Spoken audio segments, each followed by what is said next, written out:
करिए गुर विचार,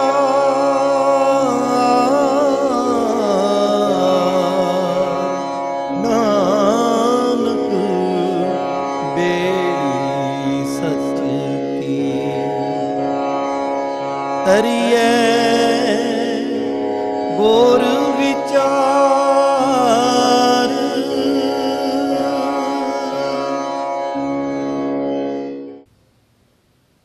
स्वर्ग का राज, आ दुनिया का राज तो बड़ा तुच्छ है, स्वर्ग का राज।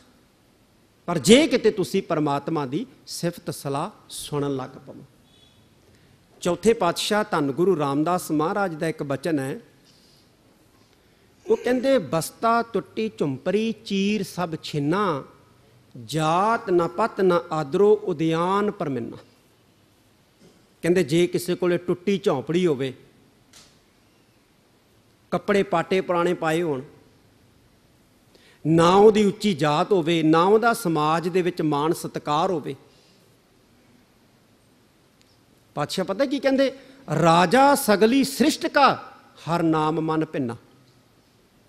जे किते उस दा मन परमेश्वर दे नाम दे विच भिज जाए, सुनदियां सुनदियां, गाउंदियां गाउंदियां, आराधदियां आराधदियां, ध्याउंदियां ध्याउंदियां, जे किते मन भिज गया ना तो समझ लो कहते सारी सृष्टि का राजा है वो, जे किते मन भिज जे। बड़ंबना यही है गुरु प्यारिओ कि मन ही नहीं भिजदा, ना सुनदियां भिजदा है, ना पढ़दियां भिजदा है, ना आराधदियां भिजदा है, ना ध्याउंदियां भिजदा है। ते जे किते मन भिज जाए तो फिर कहते सारी सृष्टि का वो राजा हो जाता है, राजा। पर यदा मतलब ये नहीं कि जे सुनदियां मन नहीं भिजदा, गाउंदियां मन नहीं भिजदा, आराधदियां मन नहीं भिजदा, ध्याउंदियां मन नहीं भिजदा, तो सानू सुनन दी, गाउण दी, आराधन दी, ध्याउण दी लोड़ ही कोई नहीं। नहीं गुरु प्यारिओ, जदों मन ने भिजना, सुनन दे नाल ही भिजना, गाउण दे नाल ही भिजना, ध्याउण दे नाल ही भिजना, आराधन दे नाल ही भिजना। पर भिजू उदों जदों साडे अंदर निष्ठा, विश्वास, शरधा, प्रीत पैदा हो गई तो गुरु की कृपा हो गई, गुरु की कृपा हो गई। असी जदों गुरु की कृपा के पात्र बन गए, जोग बन गए, उदों गुरु ने कृपा कर देनी। मंगते तो हाँ असी कि सानू सैकड़े मन अनाज मिल जे, पर देन वाला कहता है कि सैकड़े मन अनाज तो तुहानू दे देंगे, पर पवाउणा किहदे च, उदों असी बुक कर लैने, उदों असी बुक कर लैने कि बुक दे विच पा दिओ। तो इसदा मतलब सैकड़े मन अनाज प्राप्त करन दे लई असी अधिकारी नहीं हैं, योग नहीं हैं, साडे कोले पात्र ही नहीं है, बर्तन ही नहीं है जिहदे विच असी सैकड़े मन अनाज जिहड़ा है वो पवा सकीए। इवें गुरु की बख्शिश जिहड़ी है, अकाल पुरख की बख्शिश जिहड़ी है ना, ये बहुत वड्डी नियामत है।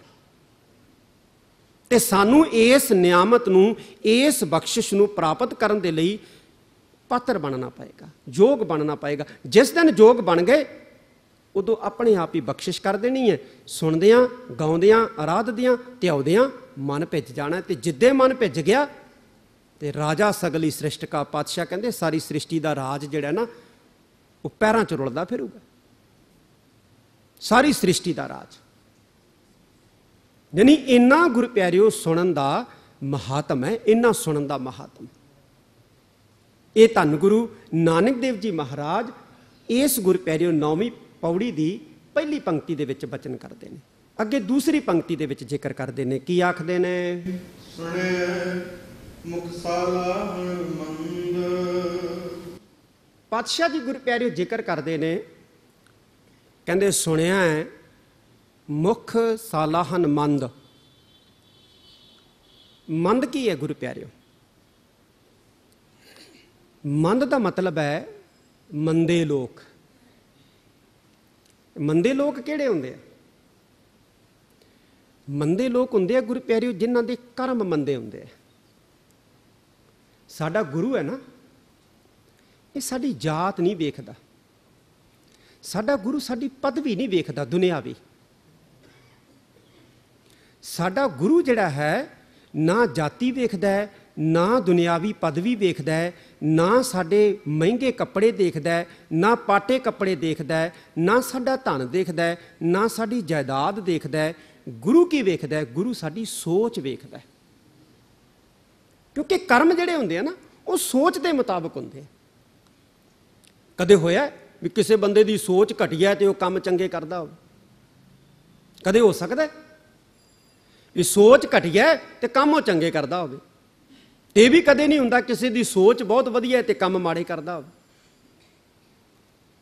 ਜਿਹੜੇ ਗੁਰੂ ਪਿਆਰਿਓ ਮਨੁੱਖ ਕੰਮ ਕਰਦਾ ਨਾ, ਉਹ ਆਪਣੀ ਸੋਚ ਦੇ ਮੁਤਾਬਕ ਕਰਦਾ ਹੈ, ਸੋਚ ਦੇ ਮੁਤਾਬਕ। ਤੇ ਜਿਹੜੀ ਸੋਚ ਹੁੰਦੀ ਹੈ ਨਾ, ਸੋਚ ਇਹ ਸੰਸਕਾਰਾਂ ਤੋਂ ਬਣਦੀ ਹੈ। ਤੇ ਜਿਹੜੇ ਸੰਸਕਾਰ ਹੁੰਦੇ ਨੇ, ਜਿਹੜੇ ਸੰਸਕਾਰ ਹੁੰਦੇ ਨੇ ਨਾ, ਇਹ ਸਾਡੇ ਫਿਰ ਕਰਮਾਂ ਤੋਂ ਬਣਦੇ ਨੇ। ਜਿਹੜੇ ਅਸੀਂ ਕਰਮ ਕਰਦੇ ਆ ਨਾ, ਇਹਦਾ ਸਾਡੇ ਉੱਪਰ ਦੋ ਢੰਗ ਦੇ ਨਾਲ ਪ੍ਰਭਾਵ ਪੈਂਦਾ ਹੈ। ਇੱਕ ਤਾਂ ਪੈਂਦਾ ਪ੍ਰਤੱਖ ਪ੍ਰਭਾਵ, ਇੱਕ ਪੈਂਦਾ ਅਪ੍ਰਤੱਖ ਪ੍ਰਭਾਵ। ਪ੍ਰਤੱਖ ਪ੍ਰਭਾਵ ਤਾਂ ਸਮਝ ਲਓ ਵੀ ਜੇ ਕਿਸੇ ਬੰਦੇ ਨੇ ਚੋਰੀ ਕੀਤੀ, ਮੌਕੇ ਦੇ ਉੱਤੇ ਫੜਿਆ ਗਿਆ ਤੇ ਉਹਦੇ ਛਿੱਤਰ ਪੈ ਗਏ, ਇਹ ਤਾਂ ਉਸ ਮਾੜੇ ਕਰਮ ਦਾ ਪ੍ਰਤੱਖ ਜਿਹੜਾ ਹੈ ਉਹ ਰਿਜ਼ਲਟ ਹੈ, ਪ੍ਰਤੱਖ ਪ੍ਰਭਾਵ ਹੈ। ਇੱਕ ਗੁਰੂ ਪਿਆਰਿਓ ਅਪ੍ਰਤੱਖ ਪ੍ਰਭਾਵ, ਚੋਰੀ ਦਾ ਜਿਹੜਾ ਕਰਮ ਉਹਨੇ ਕੀਤਾ ਨਾ, ਉਹ ਉਹਦੇ ਮਨ ਦੇ ਉੱਤੇ ਸੰਸਕਾਰ ਰੂਪ ਦੇ ਵਿੱਚ ਜੰਮ ਜਾਂਦਾ ਹੈ, ਜਿਹੜਾ ਉਹਨੂੰ ਬਾਰ-ਬਾਰ ਫਿਰ ਉਹ ਦੁਬਾਰਾ ਕਰਮ ਕਰਨ ਵਾਸਤੇ ਉਕਸਾਉਂਦਾ ਹੈ, ਦੁਬਾਰਾ ਉਕਸਾਉਂਦਾ ਹੈ।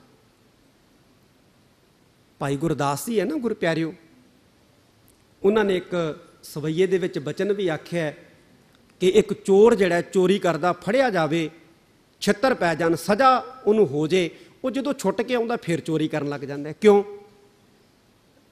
ਕਾਹਤੋਂ ਕਰਨ ਲੱਗ ਜਾਂਦਾ? ਉਹਨੂੰ ਪਤਾ ਹੈ ਕਿ ਫਿਰ ਫੜਿਆ ਗਿਆ, ਫਿਰ ਮੈਨੂੰ ਜੇਲ੍ਹ ਹੋਊਗੀ, ਪਰ ਉਹ ਚੋਰੀ ਨਹੀਂ ਛੱਡਦਾ। ਇੱਕ ਵੇਸਵਾ ਜਿਹੜੀ, ਉਹਨੂੰ ਪਤਾ ਹੈ ਸਮਾਜ ਦੇ ਵਿੱਚ ਮੇਰੀ ਬਦਨਾਮੀ ਹੈ, ਮੈਨੂੰ ਲੋਕ ਮਾੜਾ ਕਹਿੰਦੇ ਹੈ, ਮੇਰਾ ਤਿਰਸਕਾਰ ਕਰਦੇ ਹੈ, ਪਰ ਫਿਰ ਉਹ ਮਾੜਾ ਕਰਮ ਨਹੀਂ ਛੱਡਦੀ। ਕਿਉਂਕਿ ਉਹਦੇ ਅੰਦਰ ਜਿਹੜਾ ਕਰਮਾਂ ਦਾ ਪ੍ਰਭਾਵ ਸੰਸਕਾਰ ਰੂਪ ਦੇ ਵਿੱਚ ਜੰਮ ਗਿਆ ਨਾ, ਉਹ ਉਹਨੂੰ ਟਿਕ ਕੇ ਬੈਠਣ ਨਹੀਂ ਦਿੰਦਾ। ਜਿੰਨਾ ਚਿਰ ਉਹ ਕਰਮਾਂ ਦਾ ਸੰਸਕਾਰ ਜਿਹੜਾ ਹੈ ਨਾ, ਉਹ ਕੱਟਿਆ ਨਹੀਂ ਜਾਂਦਾ, ਖਤਮ ਨਹੀਂ ਹੁੰਦਾ। ਕਰਮ ਕਰਦੇ ਹਾਂ ਅਸੀਂ, ਸੰਸਕਾਰ ਬਣ ਕੇ ਸਾਡੇ ਅੰਦਰ ਜਿਹੜਾ ਹੈ ਉਹ ਜੰਮ ਜਾਂਦਾ ਹੈ। ਉਸ ਸੰਸਕਾਰ 'ਚੋਂ ਸਾਡੀ ਸੋਚ ਬਣਦੀ ਹੈ ਤੇ ਉਹ ਸੋਚ ਫਿਰ ਸਾਨੂੰ ਉਹੋ ਜਿਹੇ ਕਰਮ ਕਰਨ ਦੀ ਜਿਹੜੀ ਹੈ ਉਹ ਪ੍ਰੇਰਨਾ ਦਿੰਦੀ ਹੈ। ਵੈਸੇ ਗੁਰੂ ਪਿਆਰਿਓ, ਭਗਤ ਤੁਰਲੋਚਨ ਜੀ ਤਾਂ ਇਹ ਗੱਲ ਕਹਿੰਦੇ ਆ ਬਾਣੀ 'ਚ,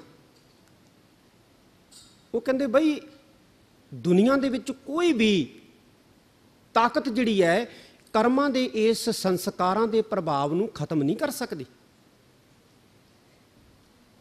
ਭਗਤ ਤੁਰਲੋਚਨ ਜੀ ਕਹਿੰਦੇ ਨੇ ਕੋਈ ਵੀ ਵੱਡੀ ਤੋਂ ਵੱਡੀ ਤਾਕਤ ਜਿਹੜੀ ਹੈ ਨਾ, ਉਹ ਕਰਮਾਂ ਦੇ ਪ੍ਰਭਾਵ ਨੂੰ ਖਤਮ ਨਹੀਂ ਕਰ ਸਕਦੀ। ਮਹਾਰਾਜ ਵੀ ਬਾਣੀ 'ਚ ਕਹਿੰਦਾ, ਲੇਖ ਨਾ ਮਿਟਾਈ ਹੈ ਸਖੀ ਜੋ ਲਿਖਿਆ ਕਰਤਾਰ। ਜੋ ਕਰਤਾਰ ਨੇ ਲਿਖਤੇ। ਸਵਾਲ ਪੈਦਾ ਹੁੰਦਾ ਹੈ ਵੀ ਉਹ ਕਰਮਾਂ ਦਾ ਸੰਸਕਾਰ ਤਾਂ ਸਾਡੇ ਕਰਮਾਂ ਦੇ ਨਾਲ ਬੱਝਿਆ, ਫਿਰ ਕਰਤਾਰ ਨੇ ਕਿਵੇਂ ਲਿਖਤਾ? ਪਾਤਸ਼ਾਹ ਕਹਿੰਦੇ, ਹੁਕਮ ਚਲਾਏ ਆਪਣਾ ਕਰਮੀ ਵਹਿ ਕਲਾਮ। ਹੁਕਮ ਮਾਲਕ ਦਾ ਹੈ, ਪਰ ਲਿਖਿਆ ਸਾਡੇ ਕਰਮਾਂ ਦੇ ਮੁਤਾਬਕ ਜਾਂਦਾ। ਜੋ ਅਸੀਂ ਕਰਮ ਕਰਦੇ ਹਾਂ ਨਾ, ਉਹਨਾਂ ਮੁਤਾਬਕ ਲਿਖਿਆ ਜਾਂਦਾ। ਹੁਕਮ ਮਾਲਕ ਦਾ।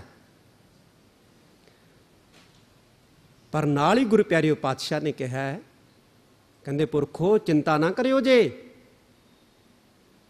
ਫਿਕਰ ਨਾ ਕਰਿਓ ਜੇ। ਅਕਾਲ ਪੁਰਖ ਦੇ ਹੁਕਮ ਦੇ ਵਿੱਚ ਕਰਮ ਲਿਖੇ ਜਾਂਦੇ ਹੈ, ਔਰ ਅਕਾਲ ਪੁਰਖ ਦੀ ਬਖਸ਼ਿਸ਼ ਜਿਹੜੀ ਹੈ ਇਹਨਾਂ ਕਰਮਾਂ ਨੂੰ ਮੇਟਣ ਦੇ ਸਮਰੱਥ ਹੈ। ਜਾਂ ਅਕਾਲ ਪੁਰਖ ਦੀ ਬਖਸ਼ਿਸ਼ ਸਮਰੱਥ ਹੈ, ਤੇ ਜਾਂ ਫਿਰ ਗੁਰੂ ਦਾ ਸ਼ਬਦ, ਗੁਰ ਕਾ ਸ਼ਬਦ ਕਾਟੈ ਕੋਟ ਕਰਮ। ਜਾਂ ਨਾਮ ਸਮਰੱਥ ਹੈ, ਕੱਟੇ ਪਾਪ ਅਸੰਖ ਨਾਵੈ ਇੱਕ ਕਣੀ। ਤੇ ਅਕਾਲ ਪੁਰਖ, ਸ਼ਬਦ ਤੇ ਨਾਮ, ਇਹਨਾਂ ਤਿੰਨਾਂ 'ਚ ਭੇਦ ਵੀ ਕੋਈ ਨਹੀਂ ਹੈ। ਐ ਨਾ ਸਮਝ ਲਓ ਵੀ ਇਹ ਵਾਹਿਗੁਰੂ, ਸ਼ਬਦ, ਨਾਮ ਇਹ ਭਿੰਨ ਭਿੰਨ ਨੇ, ਨਹੀਂ। ਜਿਵੇਂ ਸੂਰਜ ਦੀਆਂ ਕਿਰਨਾਂ ਤੇ ਧੁੱਪ ਨਾ ਹੀ ਵੱਖਰੇ ਵੱਖਰੇ ਹੈ ਤਾਂ ਇੱਕੋ ਚੀਜ਼ ਨਾ। ਬਸ ਸਮਝ ਲਓ ਅਕਾਲ ਪੁਰਖ, ਸੂਰਜ ਹੈ, ਕਿਰਨਾਂ ਜਿਹੜੀਆਂ ਨੇ ਸ਼ਬਦ ਹੈ, ਧੁੱਪ ਨਾਮ ਹੈ। ਇਹ ਤਿੰਨੇ ਚੀਜ਼ਾਂ ਰਹਿਣ ਵਾਲੀਆਂ। ਨਾਮ ਰਹਿਓ, ਸਾਧੂ ਰਹਿਓ, ਰਹਿਓ ਗੁਰ ਗੋਬਿੰਦ। ਸਾਧੂ ਦਾ ਮਤਲਬ ਗੁਰੂ। ਤਿੰਨਾਂ ਚੀਜ਼ਾਂ 'ਚ ਭੇਦ ਨਹੀਂ ਹੈ ਤੇ ਤਿੰਨੇ ਚੀਜ਼ਾਂ ਸਾਡੇ ਕਰਮਾਂ ਨੂੰ ਕੱਟਣ ਦੇ ਸਮਰੱਥ ਨੇ।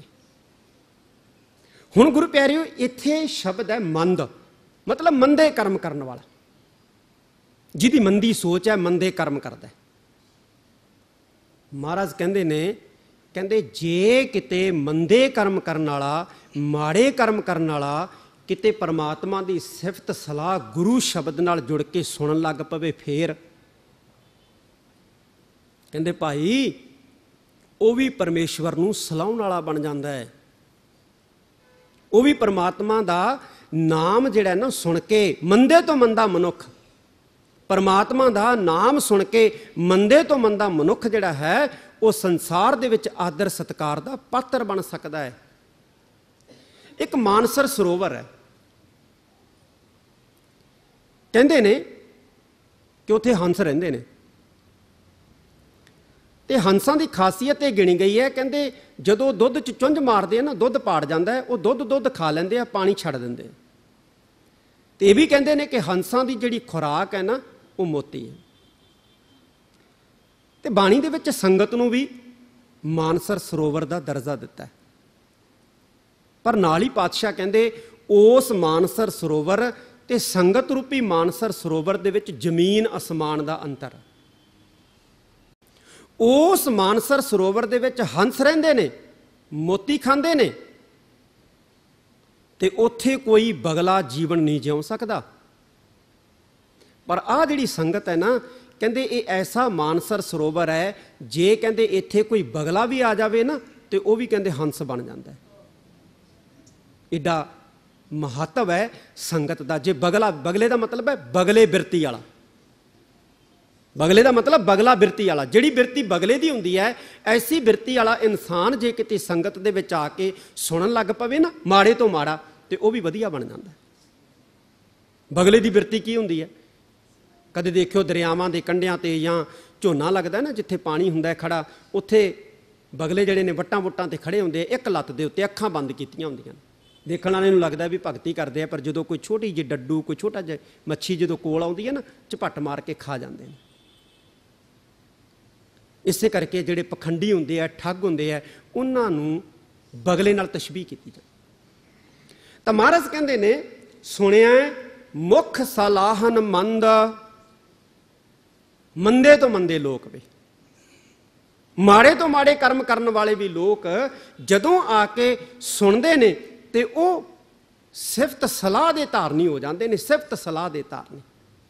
ਇਹ ਪਾਤਸ਼ਾਹ ਧੰਨ ਗੁਰੂ ਨਾਨਕ ਦੇਵ ਜੀ ਮਹਾਰਾਜ ਇੱਥੇ ਜ਼ਿਕਰ ਕਰਦੇ ਨੇ। ਅੱਗੇ ਦੱਸਦੇ ਨੇ, ਸੁਣਿਆ ਜੋਗ ਜੁਗਤ ਤਨ ਭੇਦ, ਸੁਣਿਆ ਜੋਗ ਜੁਗਤ ਤਨ ਭੇਦ।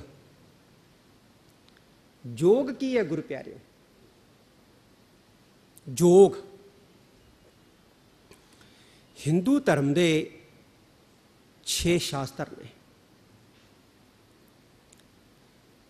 ਉਹਨਾਂ 6 ਸ਼ਾਸਤਰਾਂ ਦੇ ਵਿੱਚੋਂ ਇੱਕ ਸ਼ਾਸਤਰ ਦਾ ਨਾਂ ਹੈ ਜੋਗ। ਇੱਕ ਸਾਂਖ ਹੈ, ਇੱਕ ਜੋਗ ਹੈ, ਇੱਕ ਨਿਆਏ ਹੈ, ਇੱਕ ਵਿਸ਼ੇਸ਼ਕ ਹੈ, ਇੱਕ ਮੀਮਾਂਸਾ ਵਿਦਾਂਤ। 6 ਸ਼ਾਸਤਰ ਨੇ। 6 ਦੇ 6 ਸ਼ਾਸਤਰ ਜਿਹੜੇ ਨੇ, ਉਹ ਇਹ ਕਹਿੰਦੇ ਨੇ ਕਿ ਅਸੀਂ ਉਹੀ ਗੱਲ ਕੀਤੀ ਹੈ ਜਿਹੜੀ ਵੇਦਾਂ 'ਚ ਲਿਖੀ। ਅਸੀਂ ਉਹੀ ਗੱਲ ਕੀਤੀ ਹੈ ਜਿਹੜੀ ਵੇਦਾਂ 'ਚ ਲਿਖੀ ਹੈ। ਔਰ ਹੈਰਾਨੀ ਦੀ ਗੱਲ ਹੈ ਕਿ 6 ਦੇ 6 ਸ਼ਾਸਤਰ ਜਿਹੜੇ ਨੇ, ਇਹਨਾਂ ਦੀ ਜਿਹੜੀ ਫਿਲਾਸਫੀ ਹੈ ਉਹ ਇੱਕ ਦੂਸਰੇ ਨੂੰ ਕੱਟਦੀ ਹੈ। 6 ਸ਼ਾਸਤਰ ਅਪੂਰਨ ਨਹੀਂ ਹੈ। 6 ਸ਼ਾਸਤਰ ਜਿਹੜੇ ਨੇ ਉਹ ਪੂਰਨ ਨਹੀਂ ਹੈ, ਅਪੂਰਨ ਹੈ। ਫਿਰ ਜਿਹੜੇ ਸਨਾਤਨੀ ਵਿਦਵਾਨ ਹੈ ਨਾ, ਉਹ ਇਹਨਾਂ 6 ਸ਼ਾਸਤਰਾਂ ਨੂੰ ਪੂਰਨ ਕਰਨ ਵਾਸਤੇ ਇਹਨਾਂ ਦੇ ਜੋਟੇ ਬਣਾਉਂਦੇ ਆ। ਇੱਕ ਸ਼ਾਸਤਰ ਦਾ ਦੂਸਰੇ ਸ਼ਾਸਤਰ ਨਾਲ ਸੰਬੰਧ ਜਿਹੜਾ ਹੈ ਉਹ ਕਾਇਮ ਕਰਦੇ ਆ। ਜੋਗ ਦਾ ਜਿਹੜਾ ਸੰਬੰਧ ਹੈ ਉਹ ਸਾਂਖ ਸ਼ਾਸਤਰ ਦੇ ਨਾਲ ਕੀਤਾ ਗਿਆ। ਕਹਿੰਦੇ ਸਾਂਖ ਸ਼ਾਸਤਰ ਜਿਹੜਾ ਇਹ ਫਲਸਫੇ ਦਾ ਸ਼ਾਸਤਰ ਹੈ, ਜੋਗ ਜਿਹੜਾ ਹੈ ਇਹ ਪ੍ਰੈਕਟੀਕਲ ਸ਼ਾਸਤਰ ਹੈ। ਪਤੰਜਲ ਰਿਸ਼ੀ ਦਾ ਲਿਖਿਆ ਸ਼ਾਸਤਰ ਹੈ ਯੋਗ। ਔਰ ਇਸ ਯੋਗ ਸ਼ਾਸਤਰ ਦੇ ਫਲਸਫੇ ਨੂੰ ਧਾਰਨ ਕਰਨ ਵਾਲੇ ਜਿਹੜੇ ਨੇ ਉਹ ਵੱਡੇ ਵੱਡੇ ਜਿਹੜੇ ਸਾਧਕ ਹੋਏ ਨੇ ਉਹ ਹਿੰਦੁਸਤਾਨ ਦੇ ਅੰਦਰ ਜੋਗੀ ਅਖਵਾਏ। ਵੈਸੇ ਯੋਗ ਸ਼ਬਦ ਜਿਹੜਾ ਨਾ ਇਹ ਸੰਸਕ੍ਰਿਤ ਦੇ ਜੁਜ਼ ਧਾਤੂ ਤੋਂ ਬਣਿਆ, ਜਿਹਦਾ ਅਰਥ ਹੁੰਦਾ ਜੁੜਨਾ। ਤੇ ਜੋਗ ਜੁਗਤ ਦਾ ਮਤਲਬ ਪਤਾ ਕੀ ਹੁੰਦਾ? ਜੋਗ ਜੁਗਤ ਦਾ ਮਤਲਬ ਹੁੰਦਾ ਹੈ ਜੁੜਨ ਦੀ ਜੁਗਤੀ, ਜੁੜਨ ਦਾ ਢੰਗ, ਜੁੜਨ ਦਾ ਤਰੀਕਾ। ਤੇ ਜੁੜਨਾ ਕਿਹਦੇ ਨਾਲ ਹੈ? ਜਿਹਦੇ ਨਾਲੋਂ ਟੁੱਟੇ ਆ। ਟੁੱਟੇ ਕਿਹਦੇ ਨਾਲੋਂ ਆ? ਪਰਮੇਸ਼ਵਰ ਨਾਲ। ਸੱਚੀ ਗੱਲ ਹੈ ਗੁਰੂ ਪਿਆਰਿਓ, ਅਸੀਂ ਸੰਸਾਰ ਦੇ ਵਿੱਚ ਦੁੱਖ ਹੰਢਾ ਰਹੇ ਹਾਂ। 3 ਪ੍ਰਕਾਰ ਦੇ ਦੁੱਖ। ਕਈ ਵਾਰੀ ਆਪਾਂ ਅਰਦਾਸ ਸੁਣਦੇ ਆ ਨਾ ਭਾਈ ਸਾਹਿਬ ਦੇ ਮੁਖੋਂ, ਤੇ ਬਾਣੀ ਦੀ ਪੰਕਤੀ ਵੀ ਭਾਈ ਸਾਹਿਬ ਪੜ੍ਹਦੇ ਹੁੰਦੇ ਨੇ, ਤੀਨੇ ਤਾਪ ਨਿਵਾਰਨ ਹਾਰਾ, ਦੁੱਖ ਹੰਤਾ ਸੁਖ ਰਾਸ, ਤਾ ਕਉ ਬਿਘਨ ਨ ਕੋਉ ਲਾਗੈ, ਜਾ ਕੀ ਪ੍ਰਭ ਆਗੈ ਅਰਦਾਸ। 3 ਤਾਪ। 3 ਤਾਪ ਹੁੰਦੇ ਹੈ ਆਦ, ਵਿਆਦ ਤੇ ਉਪਾਦ। ਇੱਕ ਤਾਂ ਸਰੀਰਕ ਰੋਗ, ਕਿਸੇ ਦੀ ਲੱਤ ਪੀੜ ਹੁੰਦੀ ਹੈ, ਕਿਸੇ ਦਾ ਸਿਰ ਪੀੜ ਹੁੰਦਾ ਹੈ, ਕਿਸੇ ਨੂੰ ਕਿਹੜੀ ਬਿਮਾਰੀ ਲੱਗੀ ਹੈ, ਕਿਸੇ ਨੂੰ ਕਿਹੜੀ ਲੱਗੀ ਹੈ, ਕਿਸੇ ਨੂੰ ਕਿਹੜੀ ਲੱਗੀ। ਆਪਾਂ ਦੇਖਦੇ ਹੀ ਹਾਂ। ਇੱਕ ਹੁੰਦੇ ਆ ਮਾਨਸਿਕ ਰੋਗ, ਕਾਮ, ਕ੍ਰੋਧ, ਲੋਭ, ਮੋਹ, ਹੰਕਾਰ, ਈਰਖਾ, ਨਿੰਦਿਆ, ਚੁਗਲੀ, ਸਾੜਾ, ਦਵੈਸ਼। ਇਹ ਮਾਨਸਿਕ ਰੋਗ ਨੇ, ਇਹ ਵੀ ਬਿਮਾਰੀਆਂ ਨੇ, ਰੋਗ ਨੇ। ਤੀਸਰੇ ਹੁੰਦੇ ਉਪਾਦ। ਕਰਜ਼ਾ ਚੜ ਗਿਆ, ਔਲਾਦ ਨਾ ਹੋਈ, ਜੇ ਹੋ ਗਈ ਤੇ ਮਾੜੀ ਨਿਕਲ ਗਈ, ਖੇਤੀਬਾੜੀ 'ਚ ਨੁਕਸਾਨ ਹੋ ਗਿਆ, ਵਪਾਰ 'ਚ ਘਾਟਾ ਪੈ ਗਿਆ, ਗੁਆਂਢੀ ਨਾਲ ਝਗੜਾ ਹੋ ਗਿਆ, ਥਾਣੇ ਚਲੇ ਗਏ, ਮੁਕੱਦਮਾ ਦਰਜ ਹੋ ਗਿਆ, ਅਦਾਲਤਾਂ ਦੇ ਚੱਕਰ ਕੱਟਣ ਲੱਗ ਪਏ। ਇਹ ਵੀ ਰੋਗ ਹੀ ਹੈ। ਸਵਾਲ ਪੈਦਾ ਹੁੰਦਾ ਹੈ ਵੀ ਇਹ 3 ਰੋਗਾਂ ਦੇ ਵਿੱਚ ਅਸੀਂ ਜਕੜੇ ਹੋਏ ਹਾਂ। ਠੀਕ ਹੈ, ਕੋਈ ਕਿਸੇ ਰੋਗ ਤੋਂ ਰਹਿਤ ਹੁੰਦਾ ਹੈ, ਕੋਈ ਕਿਸੇ ਤੋਂ ਰਹਿਤ ਹੁੰਦਾ ਹੈ। ਜਿਹੜਾ ਇੱਕ ਤੋਂ ਰਹਿਤ ਹੁੰਦਾ ਹੈ ਉਹ ਦੂਜੇ 'ਚ ਜਕੜਿਆ ਹੁੰਦਾ ਹੈ, ਜਿਹੜਾ ਦੂਜੇ ਤੋਂ ਰਹਿਤ ਹੁੰਦਾ ਉਹ ਪਹਿਲੇ 'ਚ ਜਕੜਿਆ ਹੁੰਦਾ। ਮਹਾਤਮਾ ਬੁੱਧ ਕਹਿੰਦੇ ਨੇ ਕਿ ਸੰਸਾਰ ਦੁੱਖਾਂ ਦਾ ਘਰ ਹੈ, ਪਰ ਨਾਲੋਂ ਇਹ ਵੀ ਕਹਿੰਦੇ ਨੇ ਦੁੱਖਾਂ ਦਾ ਕਾਰਨ ਹੈ। ਤੁਸੀਂ ਦੁੱਖਾਂ ਨੂੰ ਦੂਰ ਨਾ ਕਰੋ, ਕਾਰਨ ਨੂੰ ਦੂਰ ਕਰ ਦਿਓ, ਦੁੱਖ ਆਪਣੇ ਆਪ ਹੀ ਖਤਮ ਹੋ ਜਾਣਗੇ। ਦੁੱਖਾਂ ਦਾ ਕਾਰਨ ਕੀ ਹੈ? ਗੁਰਮਤਿ ਮੁਤਾਬਕ ਦੁੱਖਾਂ ਦਾ ਕਾਰਨ ਕੀ ਹੈ? ਜਿਹੜੇ 3 ਪ੍ਰਕਾਰ ਦੇ ਰੋਗ, 3 ਪ੍ਰਕਾਰ ਦੇ ਦੁੱਖ ਅਸੀਂ ਹੰਡਾਉਨੇ ਆ, ਇਹਨਾਂ ਦਾ ਕਾਰਨ ਕੀ ਹੈ? ਧੰਨ ਗੁਰੂ ਅਰਜਨ ਦੇਵ ਜੀ ਮਹਾਰਾਜ ਕਹਿੰਦੇ ਨੇ, ਕਹਿੰਦੇ ਪਰਮੇਸ਼ਰ ਤੇ ਭੁੱਲਿਆ ਵਿਆਪਣ ਸਭੇ ਰੋਗ। ਅਸਲ 'ਚ ਕਹਿੰਦੇ ਜਦੋਂ ਬੰਦਾ ਪਰਮਾਤਮਾ ਨੂੰ ਭੁੱਲ ਜਾਂਦਾ ਹੈ ਨਾ, ਵਾਹਿਗੁਰੂ ਨੂੰ ਭੁੱਲ ਜਾਂਦਾ ਹੈ, ਉਦੋਂ ਕਹਿੰਦੇ ਰੋਗ ਵਿਆਪਦੇ ਨੇ, ਦੁੱਖ ਵਿਆਪਦੇ ਨੇ। ਯਕੀਨਨ ਹੈ, ਆ ਪੱਤਾ ਜਿੰਨਾ ਚਿਰ ਟਾਹਣੀ ਨਾਲ ਜੁੜਿਆ ਹੁੰਦਾ ਹੈ, ਹਰਾ ਹੁੰਦਾ ਹੈ, ਜਦੋਂ ਟਾਹਣੀ ਨਾਲ ਟੁੱਟ ਜਾਂਦਾ ਹੈ, ਇਹਦੇ 'ਚੋਂ ਹਰਿਆਲੀ ਖਤਮ ਹੋਣੀ ਸ਼ੁਰੂ ਹੋ ਜਾਂਦੀ। ਹੌਲੀ ਹੌਲੀ ਪੱਤਾ ਸੁੱਕ ਜਾਂਦਾ ਹੈ, ਹਵਾ ਆਉਂਦੀ ਹੈ, ਉਹਨੂੰ ਉਡਾ ਕੇ ਕਿਸੇ ਗੰਦੀ ਨਾਲੀ 'ਚ ਸਿੱਟ ਦਿੰਦੀ ਹੈ, ਉੱਥੇ ਵਿਚਾਰਾ ਗਲ ਜਾਂਦਾ ਹੈ, ਖਤਮ ਹੋ ਜਾਂਦਾ ਹੈ, ਉਹਦਾ ਵਜੂਦ ਖਤਮ ਹੋ ਜਾਂਦਾ। ਕਿਉਂ ਪੱਤਾ ਸੁੱਕ ਜਾਂਦਾ ਹੈ? ਕਿਉਂਕਿ ਉਹ ਆਪਣੀ ਟਾਹਣੀ ਨਾਲੋਂ ਟੁੱਟ ਜਾਂਦਾ। ਜਿਹੜੀ ਨਦੀ ਆਪਣੇ ਸੋਮੇ ਨਾਲੋਂ ਟੁੱਟ ਜਾਂਦੀ, ਉਹ ਨਦੀ ਸੁੱਕ ਜਾਂਦੀ। ਜੇ ਨਦੀ ਆਪਣੇ ਸੋਮੇ ਨਾਲੋਂ ਟੁੱਟਣ ਕਰਕੇ ਸੁੱਕ ਜਾਂਦੀ ਹੈ, ਜੇ ਪੱਤਾ ਟਾਹਣੀ ਨਾਲੋਂ ਟੁੱਟਣ ਕਰਕੇ ਸੁੱਕ ਜਾਂਦਾ ਹੈ, ਤੇ ਫਿਰ ਅਸੀਂ ਤਾਂ ਪਰਮਾਤਮਾ ਨਾਲੋਂ ਟੁੱਟੇ ਹਾਂ, ਅਸੀਂ ਕਿਉਂ ਨਾ ਸੁੱਕਾਂਗੇ? ਸਾਡੀ ਜੜ੍ਹ ਹੈ ਪਰਮਾਤਮਾ, ਵਾਹਿਗੁਰੂ ਸਾਡੀ ਜੜ੍ਹ ਹੈ, ਤੇ ਅਸੀਂ ਆਪਣੀ ਜੜ੍ਹ ਦੇ ਨਾਲੋਂ ਟੁੱਟੇ ਹਾਂ। ਉਸ ਜੜ੍ਹ ਦੇ ਨਾਲ ਜੁੜਨਾ ਇਹ ਹੈ ਜੋਗ, ਤੇ ਉਸ ਜੜ੍ਹ ਦੇ ਨਾਲ ਜੁੜਨ ਦਾ ਜਿਹੜਾ ਤਰੀਕਾ ਹੈ ਉਹ ਹੈ ਜੁਗਤੀ। ਜੋਗ ਜੁਗਤ, ਉਸ ਸੱਚ ਦੇ ਨਾਲ ਜੁੜਨ ਦੀ ਜੁਗਤੀ,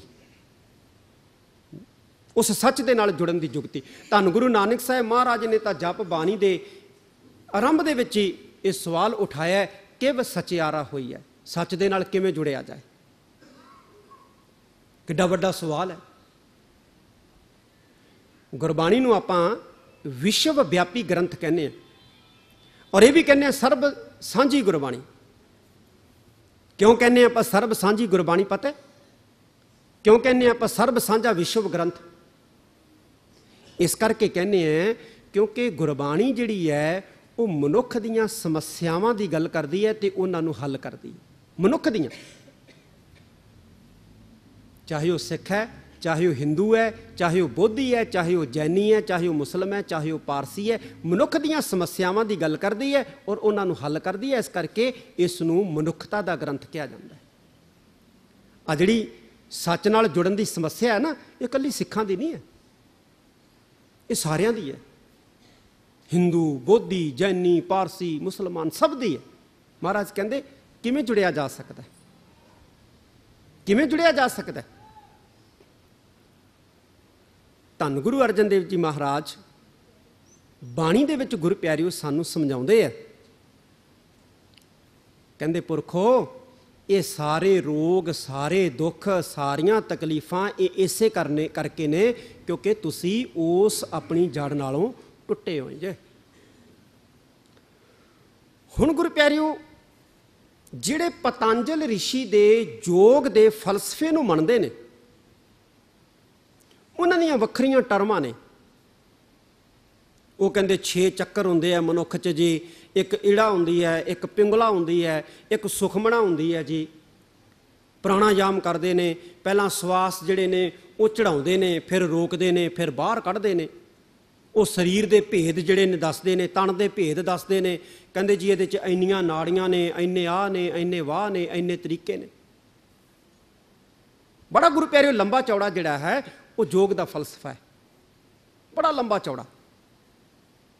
ਫਿਰ ਉਹਨਾਂ ਦੇ ਅਸ਼ਟ ਅੰਗ ਮੰਨੇ ਜਾਂਦੇ ਨੇ, ਯਮ, ਨਿਯਮ, ਪ੍ਰਾਣਾਯਾਮ, ਸਮਾਧੀ ਤੱਕ ਪਹੁੰਚਦੇ ਨੇ ਉਹ। ਪਰ ਧੰਨ ਗੁਰੂ ਅਰਜਨ ਦੇਵ, ਮਾਫ ਕਰਨਾ, ਧੰਨ ਗੁਰੂ ਨਾਨਕ ਦੇਵ ਜੀ ਮਹਾਰਾਜ ਇੱਥੇ ਕਹਿੰਦੇ ਭਾਈ ਪੁਰਖੋ ਤੁਸੀਂ ਸਭ ਕੁਝ ਜਿਹੜਾ ਛੱਡ ਦਿਓ, ਪਰਮਾਤਮਾ ਦੀ ਸਿਫਤ ਸਲਾਹ ਜਿਹੜੀ ਹੈ ਨਾ ਉਹ ਸੁਣਨ ਲੱਗ ਪਓ। ਇੱਕ ਤਾਂ ਕਹਿੰਦੇ ਯੋਗ ਜੁਗਤ, ਤੁਹਾਨੂੰ ਯੋਗ ਦੀ ਜੁਗਤੀ ਮਿਲ ਜਾਏਗੀ, ਜੁੜਨ ਦਾ ਤਰੀਕਾ ਮਿਲ ਜਾਏਗਾ। ਤਨ ਭੇਦ, ਤਨ ਦੇ ਸਾਰੇ ਭੇਦ ਪਤਾ ਲੱਗ ਜਾਣ। ਜੋਗੀਆਂ ਦੇ ਗ੍ਰੰਥ ਪੜ੍ਹਨ ਦੀ ਲੋੜ ਨਹੀਂ, ਉਲਝ ਜਾਓਗੇ, ਉਲਝ ਜਾਓਗੇ ਤੁਸੀਂ। ਸਾਡੇ ਸਰੀਰ ਦੇ ਕਿਹੜੇ ਕਿਹੜੇ ਭੇਦ ਨੇ, ਕਿਹੜੇ ਕਿਹੜੇ ਅੰਗ ਨੇ, ਚੱਕਰ ਨੇ ਜੀ, ਪ੍ਰਾਣਾਯਾਮ ਹੈ ਜੀ, ਮੂਲਾਧਾਰ ਹੈ ਜੀ, ਆਹ ਜੀ, ਵਾਹ ਜੀ, ਬੜਾ ਕੁਛ ਹੈ ਲੰਬਾ ਚੌੜਾ। ਉਹਦੇ ਵਿੱਚ ਜੇ ਅਸੀਂ ਪੈ ਗਏ ਨਾ ਤੇ ਫਿਰ ਅਸੀਂ ਸਫ਼ਰ ਨਹੀਂ ਕਰ ਸਕਦੇ, ਉਲਝ ਜਾਵਾਂਗੇ ਉਸੇ ਤਾਣੇ ਬਾਣੇ ਦੇ ਵਿੱਚ। ਮਹਾਰਾਜ ਕਹਿੰਦੇ ਛੱਡੋ ਭਾਈ, ਤੁਸੀਂ ਪਰਮਾਤਮਾ ਦੀ ਸਿਫਤ ਸਲਾਹ ਜਿਹੜੀ ਹੈ ਇਹ ਸੁਣਨ ਲੱਗ ਪਵੋ ਤੇ ਉਸ ਨੂੰ ਆਪਣੇ ਜੀਵਨ ਦਾ ਹਿੱਸਾ ਬਣਾ ਲਵੋ। ਯੋਗ ਦੀ ਜੁਗਤੀ, ਸਰੀਰ ਦੇ ਭੇਦ, ਸਾਰਾ ਕੁਝ ਹੀ ਕਹਿੰਦੇ ਤੁਹਾਡੇ ਹੱਥ ਆ ਜਾਣਾ। ਬਸ ਸੁਣਨ ਲੱਗ ਪਵੋ, ਕਹਿੰਦੇ ਇਕੱਲੇ। ਇੰਨਾ ਮਹਾਤਮ ਹੈ ਗੁਰੂ ਪਿਆਰਿਓ ਸੁਣਨ ਦਾ, ਪਰ ਸੁਣ ਕੇ ਅਮਲੀ ਜੀਵਨ ਦਾ ਹਿੱਸਾ ਬਣਾ ਲਈਏ ਤਾਂ। ਜਿਹਦੀ ਉੱਠਣੀ ਬਾਣੀ ਅਨੁਸਾਰ, ਸੌਣੀ ਬਾਣੀ ਅਨੁਸਾਰ, ਬੋਲਣੀ ਬਾਣੀ ਅਨੁਸਾਰ, ਚੱਲਣੀ ਬਾਣੀ ਅਨੁਸਾਰ, ਖਾਣਾ ਬਾਣੀ ਅਨੁਸਾਰ, ਪੀਣਾ ਬਾਣੀ ਅਨੁਸਾਰ, ਸਮਝ ਲਓ ਗੁਰੂ ਪਿਆਰਿਓ ਉਹ ਸ਼ਬਦ ਰੂਪ ਹੋ ਗਿਆ, ਸਮਾ ਗਿਆ ਸ਼ਬਦ ਦੇ ਵਿੱਚ ਤੇ ਜੀਵਨ ਉਹਦਾ ਸਫਲ ਹੋ ਗਿਆ, ਜੀਵਨ ਉਹਦਾ ਸਫਲ ਹੋ ਗਿਆ। ਇਹ ਧੰਨ ਗੁਰੂ ਨਾਨਕ ਦੇਵ ਜੀ ਮਹਾਰਾਜ ਇੱਥੇ ਸਾਨੂੰ ਬਚਨ ਕਰਦੇ ਨੇ। ਅੱਗੇ ਦੱਸਦੇ ਨੇ, ਸੁਣੇ ਸਾਸਤ ਸਿਮਰਤ ਵੇਦ, ਸੁਣਿਆ ਸਾਸਤ ਸਿਮਰਤ ਵੇਦ। ਸਾਸਤ ਉਹੀ ਸ਼ਾਸਤਰਾਂ ਦੀ ਗੱਲ ਜਿਹੜੀ ਆਪਾਂ ਹੁਣ ਕੀਤੀ ਹੈ। ਸਿਮਰਤ, ਸਿਮਰਤ ਦਾ ਮਤਲਬ ਹੁੰਦਾ ਹੈ ਗੁਰੂ ਪਿਆਰਿਓ ਉਹ ਗ੍ਰੰਥ ਜਿਹੜੇ ਰਿਸ਼ੀਆਂ ਮੁਨੀਆਂ ਨੇ ਆਪਣੀ ਸਿਮਰਤੀ ਦੁਆਰਾ ਉਚਾਰੇ ਹੈ। ਸੰਸਾਰ ਦੇ ਵਿੱਚ 2 ਤਰ੍ਹਾਂ ਦੇ ਧਰਮ ਗ੍ਰੰਥ ਮੰਨੇ ਜਾਂਦੇ ਨੇ। ਇੱਕ ਨੂੰ ਕਹਿੰਦੇ ਨੇ ਸ਼ਰੂਤੀ ਗ੍ਰੰਥ, ਦੂਸਰੇ ਨੂੰ ਕਹਿੰਦੇ ਨੇ ਸਿਮਰਤੀ ਗ੍ਰੰਥ। ਸ਼ਰੂਤੀ ਗ੍ਰੰਥ ਜਿਹੜੇ ਹੁੰਦੇ ਨੇ ਉਹ ਹੁੰਦੇ ਨੇ ਜਿਨ੍ਹਾਂ ਬਾਰੇ ਇਹ ਕਿਹਾ ਜਾਂਦਾ ਹੈ ਕਿ ਇਹ ਸਿੱਧੇ ਪਰਮਾਤਮਾ ਤੋਂ ਉਤਰੇ ਨੇ, ਸਿੱਧੇ ਪਰਮਾਤਮਾ ਤੋਂ ਆਏ ਨੇ। ਸਨਾਤਨ ਮਤ ਦੇ ਜਿਹੜੇ ਲੋਕ ਨੇ, ਹਿੰਦੂ ਧਰਮ ਦੇ ਜਿਹੜੇ ਲੋਕ ਨੇ, ਉਹ ਵੇਦਾਂ ਨੂੰ ਪਰਮੇਸ਼ਵਰ ਤੋਂ ਉਤਰਿਆ ਮੰਨਦੇ ਨੇ, ਰੱਬੀ ਕਿਰਤ। ਵੀ ਵੇਦ ਜਿਹੜੇ ਨੇ ਇਹ ਮਨੁੱਖ ਦੀ ਰਚਨਾ ਨਹੀਂ ਹੈ, ਇਹ ਸਿੱਧੇ ਰੱਬ ਤੋਂ ਉਤਰੇ ਨੇ, ਸਿੱਧੇ ਈਸ਼ਵਰ ਤੋਂ ਉਤਰੇ ਨੇ। ਹਾਲਾਂਕਿ ਗੁਰੂ ਪਿਆਰਿਓ ਗਿਆਨੀ ਦਿੱਤ ਸਿੰਘ ਜੀ ਪੰਥ ਦੇ ਬੜੇ ਵੱਡੇ ਵਿਦਵਾਨ ਹੋਏ ਨੇ, ਉਹਨਾਂ ਨੇ ਸਵਾਮੀ ਦਇਆਨੰਦ ਸਰਸਵਤੀ ਨਾਲ ਇਸੇ ਵਿਸ਼ੇ ਦੇ ਉੱਤੇ ਸੰਵਾਦ ਕੀਤਾ ਸੀ ਔਰ ਸਿੱਧ ਕੀਤਾ ਸੀ ਕਿ ਨਹੀਂ, ਇਹ ਮਨੁੱਖੀ ਕਿਰਤ ਨੇ।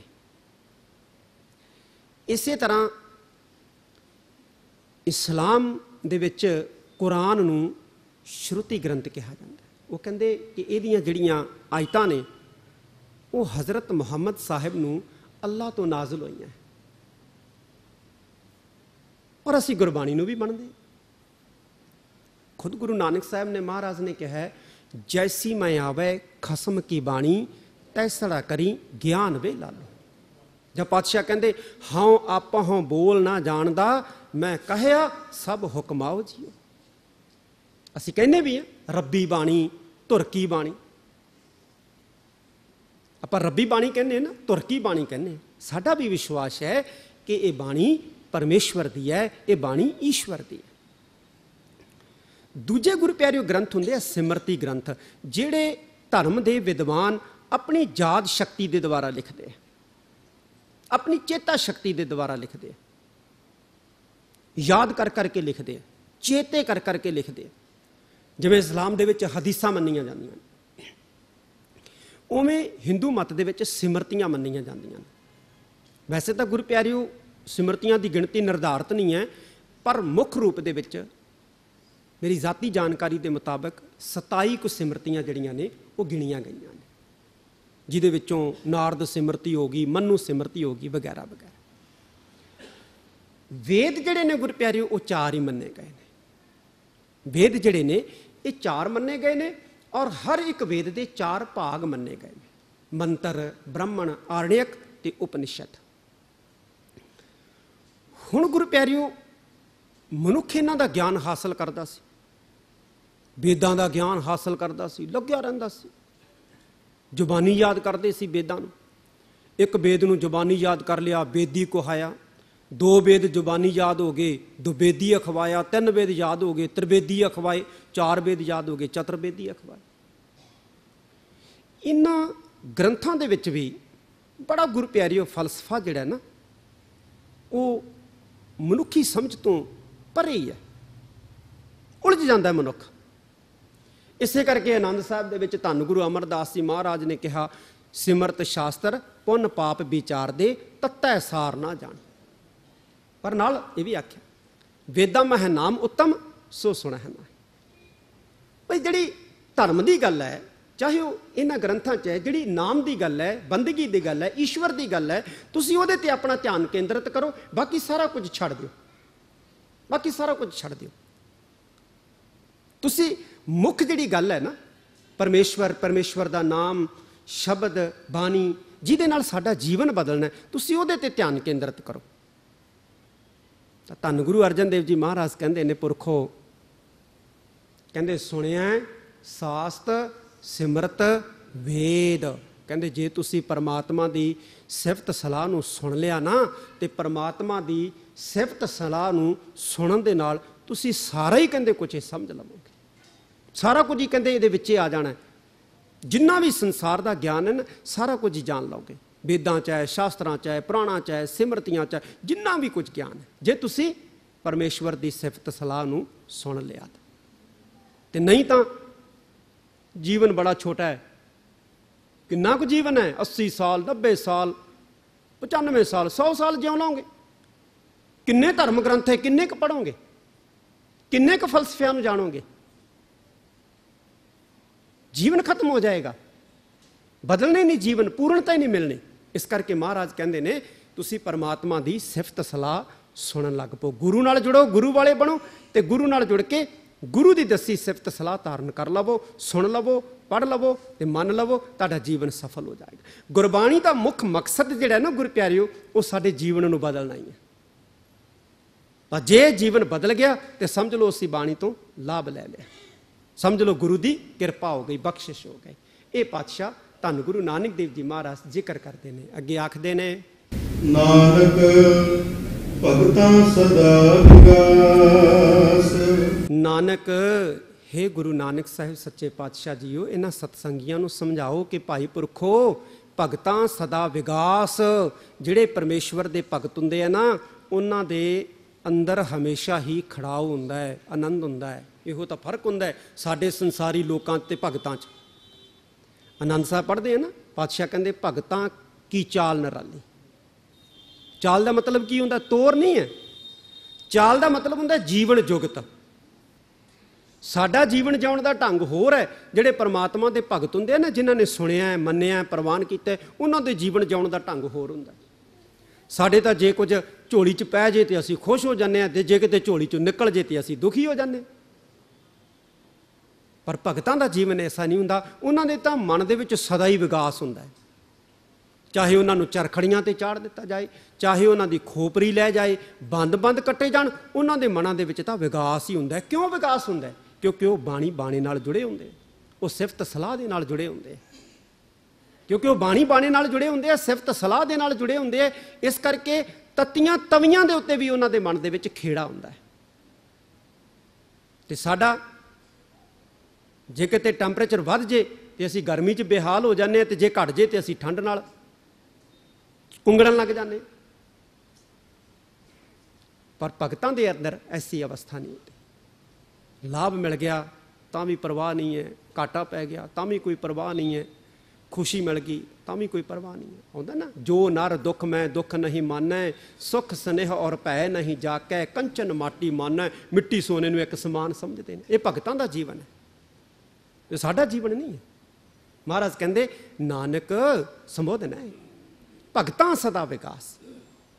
ਤੇ ਆਖਰੀ ਪੰਕਤੀ ਦੇ ਵਿੱਚ ਪਾਤਸ਼ਾਹ ਧੰਨ ਗੁਰੂ ਨਾਨਕ ਦੇਵ ਜੀ ਮਹਾਰਾਜ ਫਿਰ ਬਚਨ ਕਰਦੇ ਨੇ, ਸੁਣਿਆ ਦੁੱਖ ਪਾਪ ਕਾ ਨਾਸ। ਉਹ ਭਾਈ ਪੁਰਖੋ, ਸੁਣਨ ਦੇ ਨਾਲ ਦੁੱਖਾਂ ਤੇ ਪਾਪਾਂ ਦਾ ਨਾਸ਼ ਹੋ ਜਾਂਦਾ ਹੈ। ਸੁਣਿਆ ਕਰੋ, ਰੋਜ਼ ਸੁਣਿਆ ਕਰੋ। ਕਦੇ ਨਾ ਕਦੇ ਤਾਂ ਹਿਰਦੇ 'ਚ ਵਸੂਗਾ ਨਾ। ਰੋਜ਼ ਸੁਣਾਂਗੇ, ਰੋਜ਼ ਸੁਣਾਂਗੇ, ਕਦੇ ਨਾ ਕਦੇ ਤਾਂ ਵਸੂਗਾ ਨਾ। ਅੱਜ ਨਾ ਸਹੀ ਕੱਲ ਸਹੀ, ਕੱਲ ਨਾ ਸਹੀ ਪਰਸੋਂ ਸਹੀ। ਪਰ ਸਾਡੀ ਇੱਕ ਨਾ ਫਿਤਰਤ ਹੈ, ਅਸੀਂ ਕਹਿੰਦੇ ਹਾਂ ਕਿ ਜਿਹੜਾ ਅਸੀਂ ਕਰਮ ਕੀਤਾ ਨਾ, ਉਸ ਦਾ ਰਿਜ਼ਲਟ ਸਾਨੂੰ ਤਤਕਾਲ ਮਿਲ ਜੇ। ਐਸਾ ਨਹੀਂ ਹੁੰਦਾ ਸਮਾਜ ਦੇ ਵਿੱਚ। ਸਮਾਜ ਦੇ ਵਿੱਚ ਗੁਰ ਪਿਆਰਿਓ ਉਡੀਕਤਾ ਕਰਨੀ ਪੈਂਦੀ ਹੈ, ਸਬਰ ਤਾਂ ਰੱਖਣਾ ਹੀ ਪੈਂਦਾ ਹੈ। ਸਬਰ ਤੇ ਸ਼ੁਕਰ, ਇਹ ਦੋ ਚੀਜ਼ਾਂ ਆਪਾਂ ਨੂੰ ਧਾਰਨ ਕਰਨੀਆਂ ਚਾਹੀਦੀਆਂ। ਧੰਨ ਗੁਰੂ ਨਾਨਕ ਦੇਵ ਜੀ ਮਹਾਰਾਜ ਨੇ ਸੁਣਨ ਦਾ ਮਹਾਤਮ ਦੱਸਿਆ। ਤੇ ਮੈਂ ਇੱਕ ਬੇਨਤੀ ਕਰਕੇ ਸਮਾਪਤੀ ਕਰਨੀ ਹੈ ਕਿ ਭਾਈ ਆਪਾਂ ਰੋਜ਼ ਸੁਣਨਾ ਹੈ।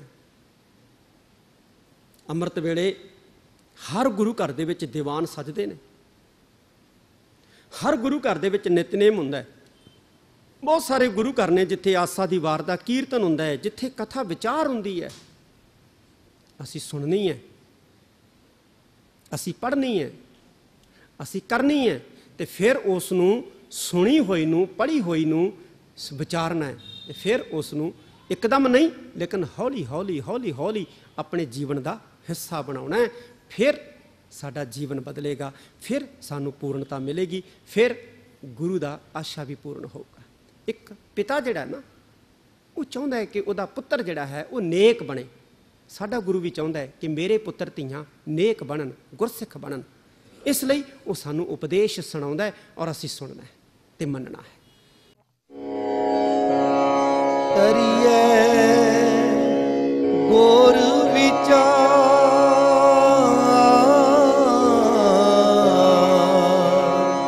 ਨਾਨਕ ਬੇੜੀ ਸਚ ਕੀ। ਕਰੀਏ ਗੁਰ ਵਿਚਾਰ,